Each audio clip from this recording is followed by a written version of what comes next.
नमस्कार बालमित्रांनो, कसे आहात? थंडी छान पडती बर का.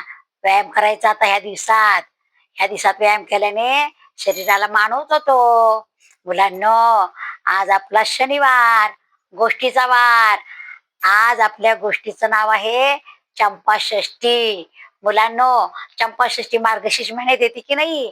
मार्गशीर्ष महिना इतका छान असतो. सगळे महिने देवांचेच असतात. आपल्या हिंदू धर्मामध्ये प्रत्येक महिन्याला एक उत्सव असतो.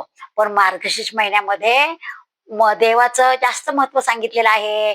मार्गशीर्ष महिन्यामध्ये दत्त जयंती असते, खंडोबाचे नवरात्र असतात, देवदिवाळी असते. मुलांनो, खंडोबाचे नवरात्र असतात की नाही, ते 5 दिवस असतात आणि 6व्या दिवशी चंपाषष्ठी असते. तर ते 5 दिवस का असतात? तर आपल्या स्वर्गामध्ये आणि आपल्या पृथ्वीवर मणी आणि मल्ल हे दोन राक्षस ना इतके बलाढ्य असतात की ते कुणालाच आवरत नाही. ते देवांना हरवतात, स्वर्ग जिंकतात, पृथ्वी जिंकतात, पाताळ जिंकतात आणि ते खूप म्हणजे खूप त्रास देतात देवांना. मग आता देव तर खूप लढाई करतातच, पण ते मणी आणि मल्ल इतके बलाढ्य असतात, ते कोणाला आवरतच नाहीत. आणि मग देव काय करतात, शंकर ध्यानस्थ बसलेला असतात नेहमी. मग त्यांचं हे नामस्मरण करून त्यांना जाग करतात शंकराला. आणि ते सगळे सांगतात की अहो, तो मणी आणि मल्ल इतके बलाढ्य झालेले आहेत की ते कोणालाच आवरत नाही. आपण जर त्यांना आत्ताच जर आवरलं नाही तर ते सगळं नष्ट करून टाकतील आणि मग सगळं दानवांचंच राज्य येईल. मग काय करायचं? मग शंकराला खूप राग येतो आणि शंकर की नाही, मग इतका राग येतो शंकराला. असं बलाढ्य रूप धारण करतात आणि खडक हातात घेतात, त्रिशूळ हातात घेतात. मग त्यांचं नाव खंडेरावाचं रूप घेतात. आणि ते खंडेराव की नाही इतके पिवळे पिवळे पिवळे धम्मक सोन्यासारखे असतात की त्यांचा प्रकाश सगळीकडे लखलखीत उजळतो. सगळ्यांचे डोळे असे दिसतात. आणि मग काय होतं, ते मली आणि मल्ला बरोबर लढाई करायला जातात बर का, ते खंडोबा.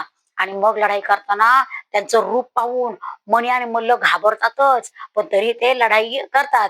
पण आणि मग शंकर खंडोबा असतो की नाही, खंडोबा तो इतका त्यांना हे करतो, धाब्यावर धरतो की त्यांना की मारून असे धरूनच ठेवतो त्यांना.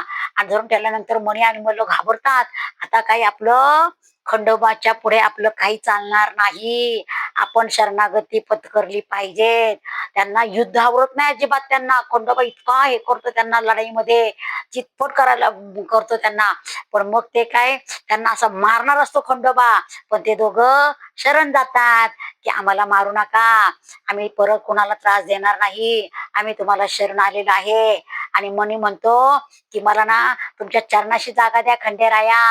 आणि मग मल्ल म्हणतो की मला तुमच्या नावाच्या समोर माझा जागा द्या, की तुमचं नाव माझं नाव मल्ल आहे ना, आणि तुमचं मल्हारी आहे, तर मल्हारी म्हणजे मल्हारी असं नाव माझं तुमच्या पुढे लावा.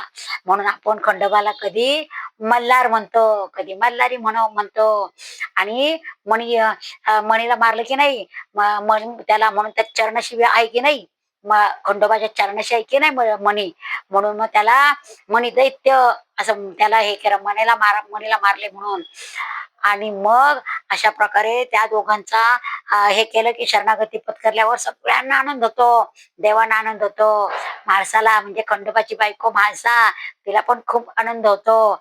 आणि मग तो दिवस असतो चंपाषष्ठीचा. मग त्या दिवशी चंपाषष्ठीच्या दिवशी तळी भंडार करतात आणि खंडोबाला पुरणपोळीचा आणि वांग्याचं भरीत, कांद्याची पात आणि रोडगा रोडगा म्हणजे बाजरीची भाकरी याचं नैवेद्य दाखवतात. आणि त्या दिवशी खंडोबाच्या सगळ्या देव मंदिरांमध्ये हाच प्रसाद मिळतो, वांग्याचं भरीत आणि भाकरी, कारण ती देवाला खूप प्रिय असते चंपाषष्ठीच्या दिवशी. आणि मल्हाराची स्थानं तुम्हाला माहितच आहे, जेजुरी, चावडी निमगाव, कोणी म्हणतं पालीचा खंडोबा, अनेक ठिकाणी खंडोबाची स्थान आहेत. अशा खंडोबाला माझा मनपूर्वक नमस्कार. आवडली का गोष्ट?